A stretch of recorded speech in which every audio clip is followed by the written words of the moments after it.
Hi, நம்ம இன்றைக்கி என்ன பார்க்க போகிறோம் அப்படின்னா, குயிக்காக பண்ணக்கூடிய தட்டை ரெசிபி. ஏன்னா இப்போ பசங்களுக்கு வந்து எக்ஸாம்லாம் முடிஞ்சு சில ஸ்கூலில் எக்ஸாம் ஸ்டார்ட் ஆகும், சில ஸ்கூலில் எக்ஸாம் முடிஞ்சு லீவ் ஸ்டார்ட் ஆகிருக்கும். எனிவே எப்படி இருந்தாலும் குழந்தைங்களுக்கு ஸ்நாக்ஸ் கொடுக்கணும். அந்த ஸ்நாக்ஸை நம்ம வீட்டிலே செஞ்சு கொடுக்கும்போது ரொம்ப ஹாப்பியாக இருக்கும்.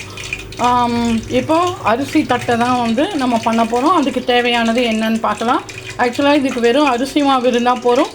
உங்களுக்கு ஆப்ஷன் வந்து பொட்டுக்கடலை மாவு வேணாலும் சேர்த்துக்கலாம், உளுத்த மாவு வேணாலும் சேர்த்துக்கலாம். அதெல்லாம் இல்லாமல் தான் இப்போ பண்ண போகிறேன். இப்போ அரிசி மாவு நல்லா களைஞ்சி காய வச்சு நல்லா அரைச்சி ஜலிச்சு எடுத்து வச்சுருக்கேன் அரிசி மாவு. நெக்ஸ்ட் வந்து பொட்டுக்கடலை மாவு உங்களுக்கு வேணும்னா போட்டுக்கோங்க, நான் போட போகிறதில்ல, ஆனால் எடுத்து வச்சுருக்கேன்.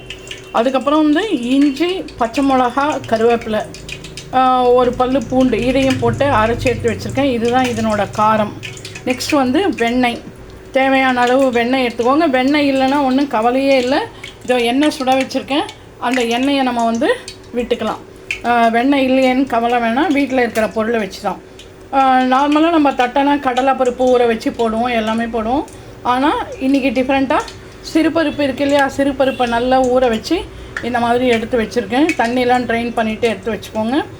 தேவையான அளவு உப்பு, இந்த உப்பை வந்து இந்த அரைக்கும் போது கொஞ்சம் போட்டிருக்கேன். இப்போ மாவு மிக்ஸ் பண்ணும்போது நம்ம பார்த்து போட்டுக்கலாம். அப்புறம் தேவையான அளவு கொஞ்சமாக உப்பு வேணுன்னா போட்டுக்கலாம். அதுக்கப்புறம் வந்து கொஞ்சமாக வார்ம் வாட்டர், சுட தண்ணி, அவ்வளோதான் இதுக்கு தேவையானது. வாங்க எப்படி பண்ணலான்னு பார்க்கலாம். இந்த மாதிரி வீட்டில் வந்து ஸ்நாக்ஸை நம்ம வந்து செஞ்சு கொடுக்கும்போது நம்மளுக்கும் ஒரு ஃபுல் சாட்டிஸ்ஃபேக்ஷன் இருக்கும். வெளியில் வாங்கும்போது எந்த ஆயில் என்னன்னு நம்மளுக்கு தெரியாமல் அந்த மாதிரிலாம் கவலை இருக்கும். வீட்டில் பண்ணும்போது அதெல்லாம் இல்லை. இப்போ நான் வந்து எண்ணெயை கட் பண்ணி ரீஃபில் பண்ணேன். அந்த கவர்லேயே தான் இப்போ நான் வந்து வச்சு தட்ட போகிறேன். ஒரு பிளாஸ்டிக் கவர் இருந்தாலும் நீங்கள் எடுத்துக்கோங்க, இல்லை பட்டர் ஷீட் 2 இருந்தால் 2 பட்டர் ஷீட்லேயும் ஆயில் அப்ளை பண்ணிவிட்டு வச்சுட்டு நம்ம எண்ணெய் எப்படி ப்ரிப்பேர் பண்ணோன்றதையும் நான் சொல்கிறேன். வாங்க பார்க்கலாம். இப்போ இந்த டம்ளர் இருக்குது இல்லையா, இந்த டம்ளரில் நான் மெஷர் பண்ணிக்க போகிறேன்.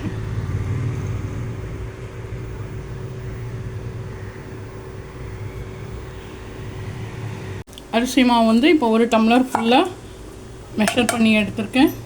உங்களுக்கு காரம் எவ்வளோ வேணுமோ அந்த அளவுக்கு பச்சை மிளகா, இஞ்சி, ஒரு பூண்டு போட்டிருக்கேன். எந்த அளவுக்கு காரம் வேணுமோ அதை போட்டுக்கோங்க. ஏற்கனவே அரைச்சதில் உப்பு போட்டிருக்கேன், அதனால் இதில் கொஞ்சமாக உப்பு போட்டுக்கிறேன். அதுக்கப்புறம் நம்ம ஊற வச்சுருக்கோம் இல்லையா சிறுபருப்பு, அதாவது பைத்தம்பருப்பு, அதையும் போட்டாச்சு. அதுக்கப்புறம் நம்ம அரைச்சி வச்சுருக்கோம் இல்லையா பச்சை மிளகா, இஞ்சி, பூண்டு, கருவேப்பிலை, அந்த விழுதியை நம்ம வந்து இதில் எவ்வளோ காரம் வேணுமோ சேர்த்துக்கலாம். இதை நீங்கள் அரைச்சி ஸ்டோர் பண்ணி வச்சிட்டிங்கன்னா கூட எப்போ நீங்கள் பண்ணுறீங்களோ இமீடியட்டாக நீங்கள் பண்ணலாம். நான் இன்றைக்கி பண்ணுறது வந்து ரேஷன் பச்சரிசியில் தான் பண்ணுறேன். அதுக்கப்புறம் தேவையான அளவு வெண்ணெய் வேணுன்னா நீங்கள் சுட தண்ணி விட்டுக்கலாம். சுட தண்ணி, அப்புறம் ஆயில் நம்ம பொரிக்கிறதுக்கு வச்சுருக்கோம் இல்லையா, அந்த ஆயில் கொஞ்சம் விட்டுக்கலாம் வெண்ணெய் இல்லைன்னா. இப்போ கொஞ்சமாக சுட தண்ணியை மிக்ஸ் பண்ண போகிறேன். ஃபஸ்ட்டு இது எல்லாத்தையும் மிக்ஸ் பண்ணிவிட்டு அதுக்கப்புறம் தான் நம்ம தண்ணி சேர்க்கணும். ரொம்ப தண்ணி விடக்கூடாது, பார்த்து கொஞ்சம் கொஞ்சமாக விடுங்க. உப்பு வேணுமான்னு சொல்லிவிட்டு போட்டு பார்த்துக்கோங்க. ஃபஸ்ட்டு எல்லாத்தையும் ஈக்குவலாக மிக்ஸ் பண்ணிக்கலாம். ஒரு டம்ளர் அப்பப்போ வேணும்னும் போது ஒவ்வொரு டம்ளராக கூட நம்ம செஞ்சுக்கலாம். ஏன் கருவேப்பிலையும் போட்டு அரைச்சிட்டோன்னா ரொம்ப அதில் போட்டு சேர்ந்து நல்லா மிங்கிள் ஆகிட்டு ரொம்ப டேஸ்ட்டு நல்லாயிருக்கும். இல்லைனா சாப்பிடும்போது பசங்க தூக்கி போட்டுருவாங்க. கொஞ்சமாக சுட தண்ணி,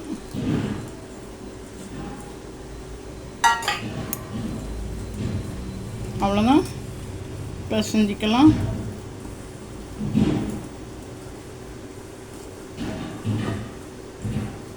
கொஞ்சம் கொஞ்சமாக தண்ணியை பார்த்துட்டு மிக்ஸ் பண்ணிக்கலாம்.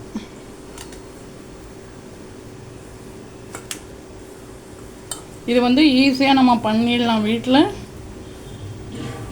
மாவெல்லாம் அரைச்சி நீங்கள் ஜலிச்சு கொஞ்சம் வறுத்து எடுத்து வச்சிட்டிங்கன்னா கூட இமீடியட்டாக நீங்கள் பண்ணுறதுக்கு ரெடியாக இருக்கும்.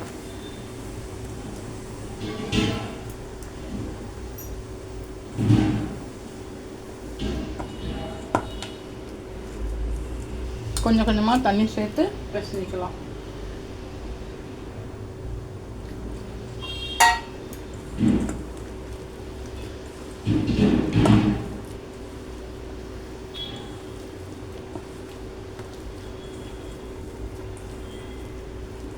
இதை பிசைஞ்சு எடுத்துன்னு வந்துடுறேன்.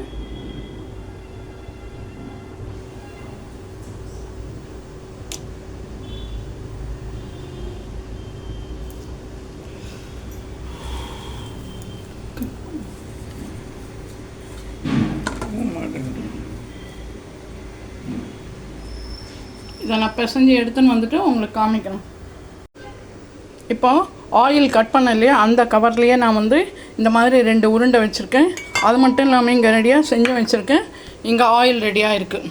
இப்போ இதை என்ன பண்ணலாம், இப்படி வச்சுட்டு இந்த ஆயில் கவரை இப்படி போட்டுட்டு இந்த ஃப்ளாட்டாக இருக்குது இல்லையா, டபராவோ இல்லை ஒரு கப்போ ஏதோ எடுத்துகிட்டு ஜஸ்ட் இப்படி ஒரு அவ்வளோதான், அப்படி பண்ணிட்டிங்கனாலே நல்லா இதுவாகிடும். இதை எடுத்துட்டு இன்னும் கொஞ்சம் வேணுனாலும் நம்ம இப்படி போட்டு நல்லா ப்ரெஸ் பண்ணிக்கலாம். ப்ரெஸ் பண்ணிவிட்டு அதுக்கப்புறம் இதில் ஃபோர்க் இருந்ததுன்னா கொஞ்சம் குத்திடுங்க, ஏன்னா எழும்பி வராமல் இருக்கும்.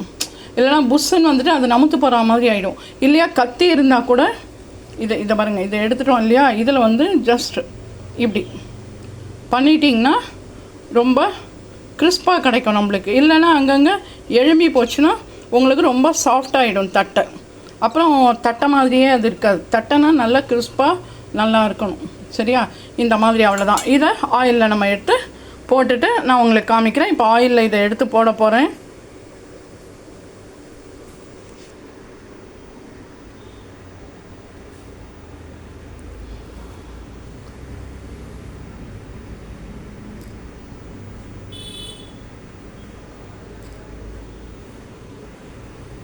இப்போ வந்து இதை ஆயிலில் நம்ம எடுத்து போட்டுடலாம்.